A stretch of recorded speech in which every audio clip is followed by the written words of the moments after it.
శ్రీమాత్రే నమః.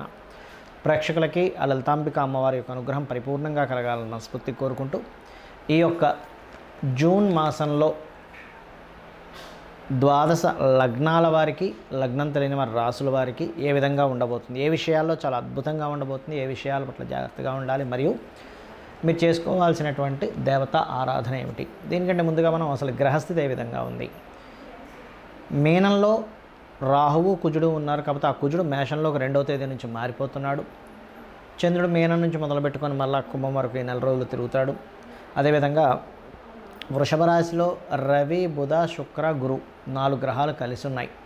ఈ 4 గ్రహాలు కలిసి ఉండి 15వ తేదీకి రవి బుధులు మిథునంలోకి మారిపోతున్నారు. 13వ తేదీకి శుక్రుడు మారుతున్నాడు. ఇక కన్యారాశిలో కేతువు, కుంభరాశిలో శని యొక్క సంచారం జరుగుతుంది. ఈ యొక్క గ్రహస్థితిని అనుసరించి ద్వాదశ లగ్నము మరియు రాశి వారికి ఏ విధంగా ఉందనేటువంటిది చూద్దాం. తులాలగ్నము, తులారాశి. తులవారి కనుక చూసుకున్నట్లయితే అష్టమంలో అధిక గ్రహాలు, అష్టమంలో ఉండే గ్రహాలన్నీ 2వ స్థానాన్ని చూస్తున్నాయి. అంటే ఏమిటి? అష్టమంలో ఆకస్మికంగా ధనయోగాన్ని ఇచ్చేటువంటి వాటిల్లో ఈ యొక్క గ్రహాలు స్థితి పొంది ఉన్నాయి, గుర్తుపెట్టుకోండి.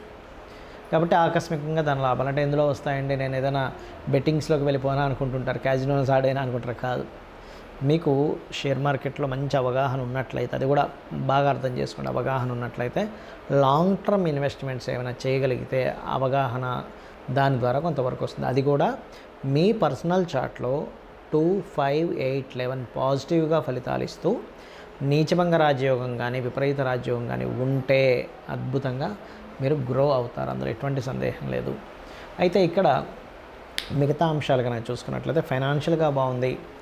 ఆల్ ఆఫ్ సడన్గా వేరే వేరే ప్రాంతాలకు వెళ్ళడము, ఇతర ప్రాంతాలకు మారడం ఇట్లాంటివన్నీ చూపిస్తున్నాయి.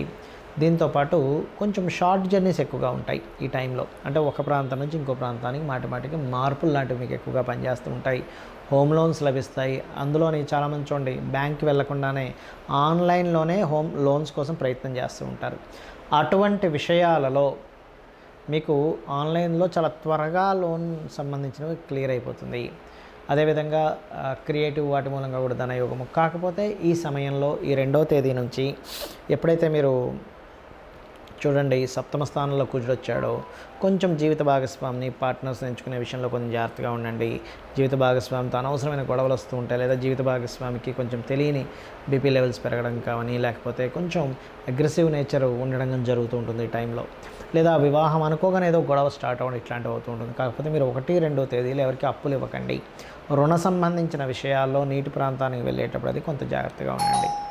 అలాగే మరొక విషయం ఏంటంటే ఇక్కడ మార్పులు, ఉద్యోగ మార్పులు చాలా స్పష్టంగా చూపిస్తున్నాయి. ఆల్ ఆఫ్ సడన్గా మార్పులు మారతారనేటువంటి చాలా క్లియర్గా చూపిస్తుంది ఉద్యోగ సంబంధించిన విషయంలో. కాకపోతే వివాహము, ఉద్యోగము, పార్ట్నర్షిప్స్ ఇటువంటి విషయాల పట్ల చాలా కేర్గా ఉండాలి, మీరు గుర్తుపెట్టుకోండి. అది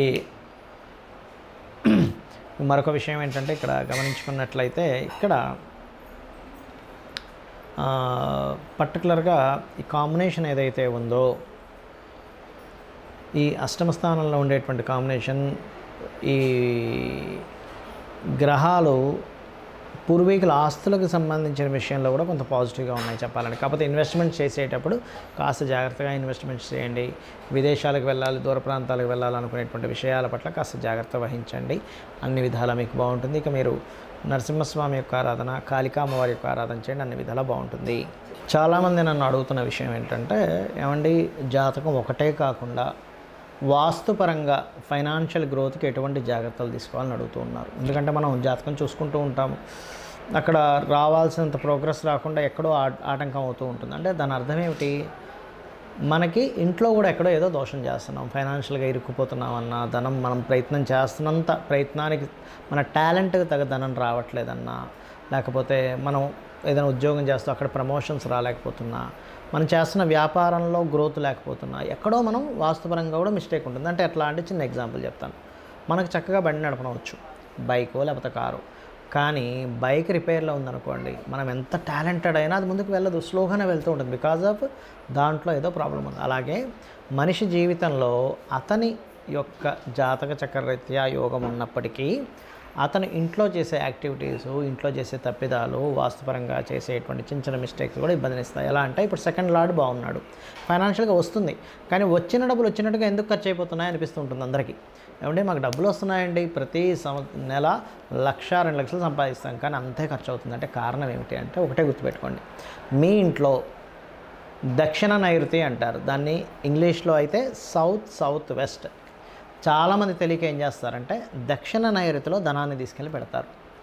అదేమిటంటే మేము పెట్టట్లేదండి అంటారు ఎవరైనా అడుగుతాయి. కానీ వాళ్ళకి తెలియని విషయం ఏంటంటే వాళ్ళ ఇల్లు కనుక ఇలా ఒక కామన్గా 360 డిగ్రీస్ ఉంటుంది కదా, మీరు నార్త్ వైపు కనుక యొక్క కంపాస్ పెట్టి చూసి కొంచెం ఇట్లా తిరిగింది అనుకోండి, ఏది ఆగ్నేయం వైపు తిరిగింది, నార్త్ సంబంధించింది, అప్పుడు ఏమైపోతుంది, ఆల్మోస్ట్ 350 డిగ్రీస్లోనో 340 డిగ్రీస్లోనో 345 348 ఏదో మొత్తం మీద అటు తిరుగున్నప్పుడు ఏమైపోతుంది అంటే మీ నైరుతి కాస్త దక్షిణ నైరుతిగా మారిపోతుంది తిరిగినందుకు. అప్పుడు ఏమవుతుంది, కామన్గా అందరూ ఏం చేస్తారు, బీరువా అక్కడ పెడతారు. ఏమండి మా పాత కాలం నుంచి మా నాన్నగారు అమ్మగారు అందరూ అక్కడే బీరువా పెడతారంటే అక్కడ బరువు ఉండాలి కాబట్టి బీరువా పెట్టి అక్కడ డబ్బులు పెడుతూ ఉంటాం, మనీ పెడుతూ ఉంటాం. దక్షిణ నైరుత్యో మృదయే పురుషత్యాగ మందిరం అని చెప్పాడు శాస్త్రంలో. డబ్బులు పెట్టమని ఎక్కడా చెప్పలేదు. మీకు అది దక్షిణ నైరుతి అయిపోయింది, మీరు నైరుతి అనుకుని డబ్బులు పెడుతుంటారు, బరువు ఉండాలి కదా అని బీరువా పెడతారు, డబ్బులు పెడతారు, బట్టలు పెడతారు, అన్నీ పెడతారు, డబ్బు నిలబడదు. అందుకని ఏం చేయాలి, పొరపాటున ఒకవేళ డిగ్రీస్ అటు తిరిగితే ఈ ప్రాబ్లం వస్తుంది. కాబట్టి మీ యొక్క నైరుతి గదిలో వాయువ్య మూల అంటే ఏంటి, మీ నైరుతి గదిలో నార్త్ వెస్ట్ మూల, నైరుతి గది ఉంటుంది కదా ఇట్లా, ఇది గది అనుకోండి, ఇది నైరుతి గది, ఇది తూర్పు, ఇది పడమర, ఇది ఉత్తరం. మన ఎడమ వైపు అంటే మనం సూర్యుడిని చూస్తున్నామంటే ఆ సూర్యుడిని చూస్తుంది తూర్పు, ఇంట్లో నుంచి సూర్యుడు ఉదయిస్తున్న వైపు. మన ఎడం చేతి వైపు ఉత్తరము, మన కుడి చేతి వైపు దక్షిణము, మన బ్యాక్ వెస్ట్, అస్తమించేసేది. ఈ మూలకి అంటే సౌత్కి వెస్ట్కి మధ్యలో మాస్టర్ బెడ్రూమ్ ఉంటుంది. ఆ రూమ్లో వాయువ్యము అంటే మళ్ళీ అదే రూమ్లోకి వెళ్తే మనం ఆ రూమ్లోకి వెళ్ళి నిలబడి సూర్యభగవాను చూస్తున్న డైరెక్షన్ నిలబడి మన ఈ మూల వైపు కనుక చూస్తే ఆ రూమ్లో నార్త్ వెస్ట్ అవుతుంది. అక్కడ మీరు లాకర్ పెట్టి డబ్బులు పెట్టండి. అప్పుడు మీకు తెచ్చిన డబ్బులు తెచ్చినట్టుగా నిలబడడం ప్రారంభం అవుతుంది. ఎందుకంటే అక్కడ మీకు గెయిన్స్ అండ్ ప్రాఫిట్ జోన్ ఉంటుంది. అలా కాదండి కుబేర స్థానం ఎక్కడుందో చెప్పండి అంటే శాస్త్రంలో చెప్పినటువంటిది ఉత్తరం ఈజ్ కుబేర స్థానం. కానీ అందరికీ కుబేర స్థానంలో ధనం పెట్టడం కుదరదు. అందుకే మాస్టర్ బెడ్రూమ్లో ఈ ప్లేస్ చెప్పాను. కొంతమందికి కుదురుతుంది. అట్లాగా వాళ్ళకి కనుక కుబేర స్థానం కరెక్ట్గా వాళ్ళకి ఉత్తరంలో వచ్చింది, అక్కడ ఏ హాల్ రాలేదు, మంచిగా ఒక రూమ్ వచ్చింది, అప్పుడు అక్కడ మీరు లాకర్ పెట్టుకోవచ్చు. కుబేర స్థానంలో ధనస్థానం కాబట్టి ఈ జాగ్రత్త మెయిన్గా తీసుకోవాలి. ఇంకొక మిస్టేక్ కూడా జరుగుతూ ఉంటుంది డబ్బులు నిలబడకపోవడానికి కారణం ఏమిటంటే ఆగ్నేయ దిశలో వాటర్ ఎక్కువ పెట్టేస్తారు, ఓవర్గా వాటర్ పెట్టేస్తారు, వాటర్ ట్యాంక్ పెట్టేస్తారు. ఏమవుతుంది, అగ్ని భాగం కదండి, అగ్ని ధనాన్ని ఇస్తుంది అని చెప్తుంది శాస్త్రం. అగ్ని ప్రదేశంలో తీసుకెళ్ళి మనం నీళ్ళు పెట్టాం, ఏమవుతుంది, అగ్ని చల్లబడిపోయింది, ఉత్సాహం తగ్గిపోయింది. ఎంత చేసినా సరే ఇంతే, నా లైఫ్లో ఎంత కష్టపడ్డా ఇంతే అని మనిషి ఏమైపోతాడు. అలాంటి గృహాల్లో నివసించేటప్పుడు కుటుంబం పట్ల కానీ లేకపోతే ధనం పట్ల కానీ అతను అంటే నిస్తేజస్సంగా అంటే తేజస్సు లేకుండా ఏం సంపాదిస్తామండి, లేకపోతే ఏమి కష్టపడతామండి, ఎంత కష్టపడి ఇంతే కదా, నేను దీనికి ఎందుకు అనే ఫీలింగ్లోకి వెళ్ళిపోతాడు. దానివల్ల ధనం సంపాదించడం తగ్గిపోతుంది. అలాంటప్పుడు ఏం చేయాలంటే మీ యొక్క ఈ కిచెన్ బండ్ ఉంటుంది, బ్లాక్ బండ, అక్కడ చక్కగా దాని కిందని ఒకవేళ బ్లాక్ ఉంటే కనుక, గ్రీన్ ఆర్ రెడ్ ఉంటే నో ప్రాబ్లం, ఏమి మీరు చేయగలరు రెమెడీ. కానీ బ్లాక్ బండలే 90% ఆఫ్ పిల్లల్లో ఉంటాయి.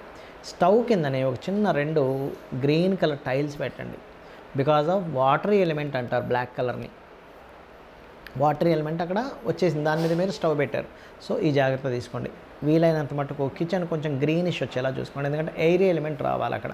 అదేవిధంగా కిచెన్ దగ్గర మనకి బాల్కనీస్ ఉంటాయి, మనం సామాన్లు కడుక్కోవడానికో బట్టలు ఉతుకోవడానికి, అక్కడ వీలైతే చిన్న తులసి మొక్క కానీ లేదా కొన్ని మొక్కలు కానీ అక్కడ వీలైనంత మటుకు చేయండి. గ్రీన్ బల్బ్ ఒకటి పెట్టండి. అప్పుడు ఏమవుతుంది, మీకు ఈ కలరు అండ్ అక్కడ ఉండే ఎలిమెంట్, ఒక మొక్కని మీరు పెంచుతున్నందుకు మొక్కను ఎప్పుడైనా సరే నీళ్ళు పోసారు, కొన్ని మొక్కలు నాటారంటే అది అభివృద్ధిని ఇస్తుంది, గుర్తుపెట్టుకోండి, అది మంచి అభివృద్ధిని ఇస్తుంది. ఆ రకంగా ఎయిరీ ఎలిమెంట్ పెరుగుతుంది, ఫైనాన్షియల్ గ్రోత్ పెరుగుతుంది. దీంతోపాటు ఇంకొక జాగ్రత్త ఏమిటంటే కుబేర స్థానం ఉత్తరం వైపు creamish, yellowish, goldenish, red colours ఉండనివ్వకండి. కంప్లీట్ ఒక వైట్ పేపర్ తీసుకుంటే ఎంత తెల్లగా ఉంటుందో అంత వైట్గా ఉండే పెయింట్ ఉండాలి నార్త్ వాల్కి. ఇంటి మొత్తానికి నార్త్ వాల్ కండి, ఏ రూమ్కి ఆ రూమ్ నార్త్ కాదు, బాగా అర్థం చేసుకోండి. ఇంటి మొత్తానికి ఉత్తరంలో ఉండే గోడకి లోపల వైపు నార్త్ వాల్కి వేసుకోండి. ఇక బయట అంటారా మీ ఇష్టం, లైట్ కలర్స్ ఏదైనా వాడుకోవచ్చు, డోంట్ వరీ. సో ఇది చెయ్యండి. మీరు ఎంతో కష్టపడి ఎన్నో పరిహారాలు చేసుకుంటున్నా ఈ ఇంట్లో ఉండే ఈ చిన్న చిన్న దోషాలు కూడా మిమ్మల్ని ఆపుతూ ఉంటాయి, మీ కష్టాన్ని వేస్ట్ అయిపోయేలా చేస్తుంటాయి. కాబట్టి ఈ చిన్న చిన్న జాగ్రత్తలు తీసుకోండి, అన్ని విధాలా బాగుంటుంది. అమ్మవారి అనుగ్రహం మీకు కూడా కలుగుతుంది.